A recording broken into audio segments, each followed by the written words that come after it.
हाँ भाई, desperate times need desperate pressures. और भाई चलो ठीक है यार, थोड़ा थोड़ा सिस्टम से बन रहा है। असल में पता है मैं ना कंफ्यूज हो रहा हूँ भाई कि व्लॉग कब बनाना है और वीडियोस कब रिकॉर्ड करनी है। बट एक्चुअली में यार मेरा ये लास्ट डे है इस ट्रिप का, नहीं सेकंड लास्ट डे है। बट कल का दिन हम पूरा ट्रैवल करने वाले हैं अपने घर के लिए।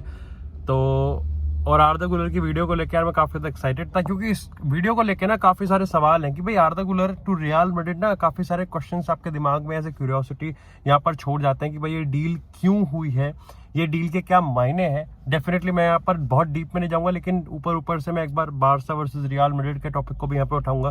किस तरीके का प्लेयर यहाँ पर आर्दा गुलर है, क्या यहाँ पर पिंच करा रियल मैड्रिड को कि ऑलरेडी यहाँ पर अगर मिडफील्ड की बात करें, अटैकिंग की बात करें, तो अटैकिंग में यहाँ पर अबंडेंस में हमारे पास प्लेयर है। जो एक पोजीशन अटैकिंग में हमारे पास नहीं है, वो एक आप कह सकते हो कि यहाँ पर स्ट्राइकर नहीं है हमारे पास। नहीं हमारे पास एक फर्स्ट लीड स्ट्राइकर है और नहीं हमारे पास विनीसियस का बैकअप है। यही आप एक तरीके से कह सकते हो रॉड्रिगो को लेके भी राइट विंग पे, बट स्टिल लाइक वाल्वर्दे की बात करेंगे, जो कि हम करेंगे बात अभी। दूसरी चीज की लाइक आर्दा गुलर की अगर हम बात करें, तो क्या ये सही में एक टर्किश मेसी वाले लेवल पे है? क्या सही में इसको जो टाइटल दिया गया है, इसके अभी तक के सैंपल साइज की बात करें, तो क्या सही में ये इसके जस्टिफाई करता है? आज इस वीडियो में हम इस सारे कुछ टॉपिक्स पे बात करेंगे। देखो सबसे पहले हम बात करते हैं कि ये डील हुई क्यों है।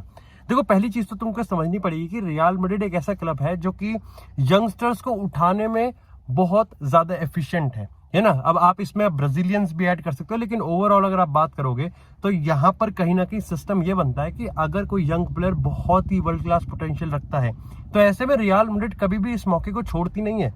बिकॉज आप देखो कि रियल मैड्रिड ने, अगर हम क्रूज की बात करें, मॉडरिच, कासिमिरो, वरान, सर्जियो रामोस, अगर इनसे एक डिफेंसिव ट्रांजिशन या फिर एक बहुत ही स्मूथ ट्रांजिशन करा, तो उसके पीछे एक बहुत बड़ा रोल है, एक बहुत बड़ी एक एफिशिएंट प्लानिंग है। चाहे आप इसमें कलाफत को यहाँ पर आप कह सकते हो कि आप लाइक अप्रिशिएट करो, या फिर आप यहाँ पे फ्लोरेंटिनो पेरेज को अप्रिशिएट करो, but whatever, Real Madrid as an institution बहुत एफिशिएंट काम करता है इस चीज में।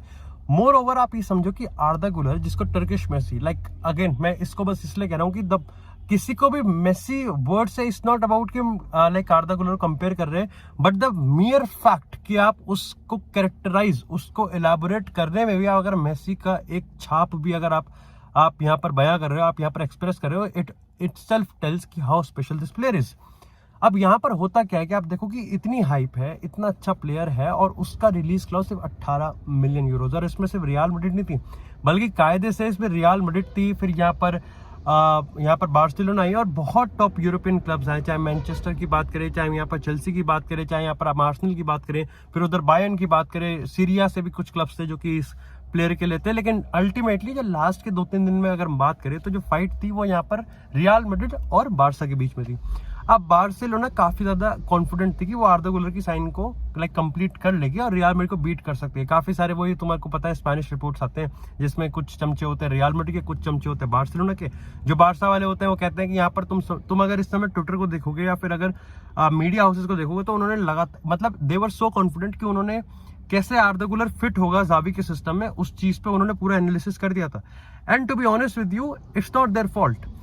अभी असल में बात ये हो रही है कि आपको ये समझना पड़ेगा कि भाई किस तरीके से यहाँ पर लाइक बार्सिलोना की जो सिचुएशन है, उसमें वो लास्ट मोमेंट तक कॉन्फिडेंट हो ही नहीं सकते, वो कभी भी नहीं हो सकते भाई। आप लास्ट, अभी मैं आपको बताता हूँ कि सिस्टम ये बन रहा है कि भाई जब बार्सिलोना वर्सेस रियल मैड्रिड के प्रोजेक्ट पे हुए, अब तुम अपने आप को एक बार आर्दा गुलर के लाइक उसमें रख के देखो, शूज में रख के देखो, टेबल पे तुम्हारे पास 2 ऑफर्स हैं, एक बार्सा का ऑफर है, एक रियल मैड्रिड का ऑफर है। Definitely one of the biggest clubs in the world, historic club हैं, लेगेसी क्लब्स हैं, और एक प्लेयर अपने फुटबॉल करियर में बार्सा की जर्सी को भी पहन के उतना ही प्रेस्टीज फील करेगा और रियल मैड्रिड की जर्सी पहन के भी प्रेस्टीज फील करेगा। ऐसा प्रेस्टीज है, ऐसी लेगेसी है कि अनमैचेबल है। बट आपको ना थोड़ा प्रैक्टिकल होना पड़ेगा। अब कायदे से मेरे को अभी भी याद है, मैंने रियल मैड्रिड जब शुरू में आई थी आर्दा गुलर की डील को लेके, तो मैंने बहुत क्रिटिसाइज करा था। मैंने कहा यार ये तो तुम बस फॉर द सेक ऑफ चले गए, मतलब तुम्हारा कोई यहाँ पर मन नहीं है कि भाई कैसे यहाँ पर आर्दा गुलर को साइन किया जाए, क्योंकि उसका मैं तुमको एक बेसिस बताता हूँ। यहाँ पर शुरुआत में डील हुई थी कि भाई एक काम करते हैं, इसको हम यहाँ पर रियल मैड्रिड कसिया में भेज देंगे, हम इसको नीचे की टीम्स में भेज देंगे और फर्स्ट टीम में हम इसको 1-2 साल बाद लेके आएंगे। आर्दा गुलर जो कि इतना यहाँ पर अप्रिसिएशन ले रहा है, इतना यहाँ पर हाइप ले रहा है, यहाँ पर क्लब्स मर रहे हैं उस प्लेयर को साइन करने के लिए, उस मोमेंट पर रियल मैड्रिड आके कह रही है कि यार तू आ जा और हम तेरे को नीचे भेजेंगे, वहां पर तू सीख क्या। मतलब उसके लिए थोड़ा सा डिसरिस्पेक्टफुल भी हो सकता है और थोड़ा वैसा भी सिस्टम हो सकता है। अब तुमको ये चीज समझनी पड़ेगी कि भाई बारसा जब ही आई तो बारसा ने ऐसा ऑफर नहीं दिया, बारसा ने ऑफर दिया कि भाई काम करते हैं, हम तेरे को खरीदते हैं और तू 1 साल फर्नाबाशे में रुक जा। यही चीज बाद में ये हुआ कि भाई फर्नाबाशे भी इस चीज को लेकर काफी ज्यादा डिसअपॉइंटेड था, क्योंकि वो आर्दा गुलर को रखना चाहते थे। उनके आई थिंक किसी भी हायर ऑफिशियल ने कहा भी था कि भाई हम तो रोकने के लिए थे, लेकिन इसको रुकना ही नहीं था, और इसने हमको आर्दा गुलर ने पहले ही कह दिया था कि यार मैं नहीं रुक सकता, तो मेरे को कोई फायदा नहीं है इस चीज में। उसने पहले कह दिया था कि भाई मेरे को तो यहाँ पर छोड़ के जाना है और मैं एक नए क्लब की तलाश में हूँ, मैं अपना एक नया यूरोपियन एडवेंचर करना चाहता हूँ। तो यहाँ पर फिर बार्सिलोना का जो केस था ना वो ठंडा पड़ गया। दूसरी चीज ये थी कि बार्सिलोना अभी तक उसको ये भी गारंटी नहीं कर पा रही थी कि भाई वो उसको रजिस्टर कर भी सकती है या नहीं कर सकती। दूसरी चीज ये थी कि भाई पहला चीज तो ये हो गया कि उसको लोन पे डाल रहे थे 1 साल और, जबकि आर्दा गुलर ऑलरेडी प्रिपेयर्ड था अपने आप को नए एडवेंचर में। दूसरा चीज कि यहाँ पर उसको रजिस्टर करने में अभी तो ना बहुत ज्यादा अनसर्टेनिटी थी। तीसरी चीज थी कि यहाँ पर उसको क्या रोल रहेगा वो भी समझ में नहीं आया। खैर मेरे को लगता है तीसरा वाला पॉइंट तो बहुत हद तक रियल मैड्रिड के साथ भी एप्लीकेबल है, बट उसी चीज को हम आज के इस एपिसोड में करेंगे।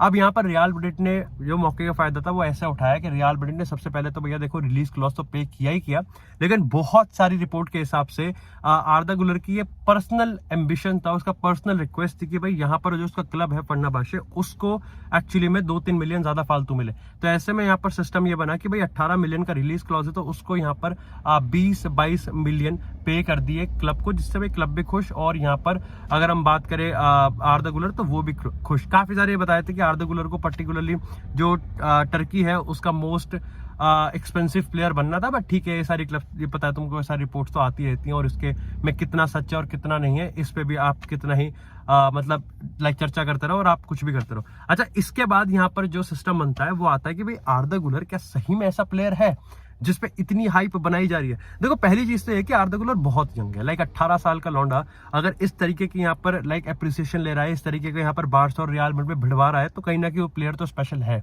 लेकिन आपको समझना पड़ेगा कि काफी लोग आर्दा गुलर को एक्चुअली में टर्किश मेसी बोलते हैं, लेकिन जो एक्चुअल वर्ड यूज किया जा रहा है, प्लेयर का कॉम्बिनेशन बताया जा रहा है, वो बताया जा रहा है डिबाला का और हामेस रोड्रिगेज का।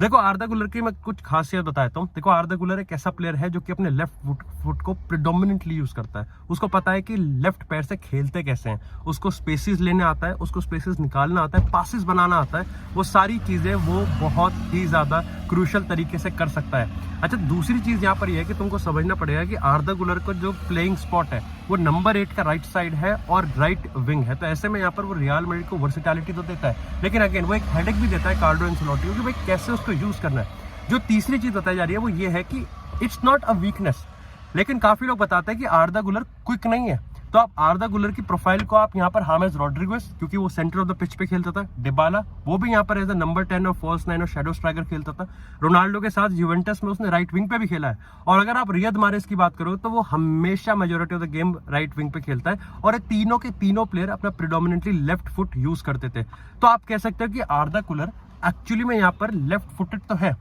लेकिन कहीं ना कहीं वो एक्सप्लोसिव नहीं है, उसमें वो एक्सप्लोजन नहीं है कि बर्स्ट ऑफ पेस नहीं है।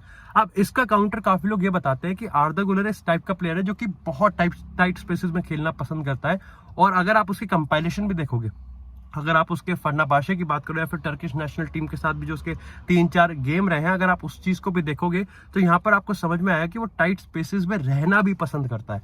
अच्छा, एक जो यहाँ पर आप कह सकते हो ना कि एक जो कैरेक्टर है जो कि आज के हम बड़े क्लब्स को देख रहे हैं वो बहुत ही ज्यादा, पर्टिकुलरली रियल मैड्रिड तो उसको बहुत ज्यादा वैल्यू करती है, वो है यहाँ पर एक प्लेयर का मैच्योर होना। देखो तुमको पता है कि बेलिंगम की बात करें तो बेलिंगम एक ऐसा प्लेयर है जो कि 19 साल का है, लेकिन कितना ज्यादा मैच्योर है। रोड्रिगो की बात करो, ऑलरेडी यहाँ पर कितना ज्यादा मैच्योर हो चुका है। कामाविंगा की बात करो, चुआमेनी की बात करो।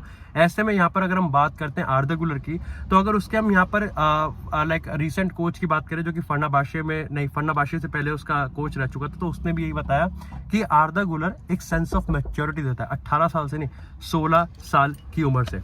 अच्छा, इसके बाद जो हमारा लास्ट सवाल आता है वो आता है कि भाई किस तरीके से यहाँ पर रियल मैड्रिड यूज करने वाला। देखो रियल मैड्रिड को कोई हरी नहीं होनी चाहिए, रियल मैड्रिड को कोई हड़बड़ाहट नहीं होनी चाहिए, कंसीडरिंग द फैक्ट क्योंकि उनके पास अबंडेंस में प्लेयर है।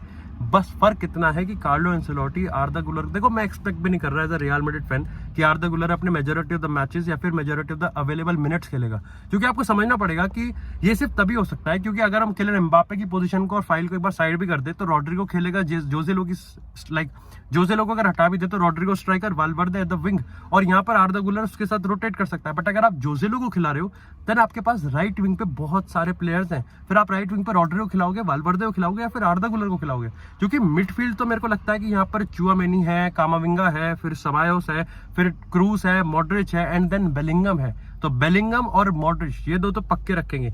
ऐसे में राइट विंग पे एक डिलेमा तो है, लेकिन कंसिडरिंग द फैक्ट कि यहाँ पर कार्लो एंसेलोटी सिर्फ 1 साल रुकेगा और ये सिर्फ अभी 18 साल का है, तो आई थिंक आर्दा गुलर के पास 2 चीजें उसको समझनी पड़ेंगी। पहली चीज तो ये है कि उसको वेट करना आना चाहिए, वो रियल मैड्रिड जैसे क्लब में हड़बड़ाहट नहीं कर सकता, और दूसरी चीज ये है कि उसको जितना भी मैक्सिमम मिनट है ना, उसको जितने भी अवेलेबल मिनट्स उसको मिलेंगे उसको मैक्सिमम पोटेंशियल और एफिशिएंसी के साथ उसको यूज करना पड़ेगा।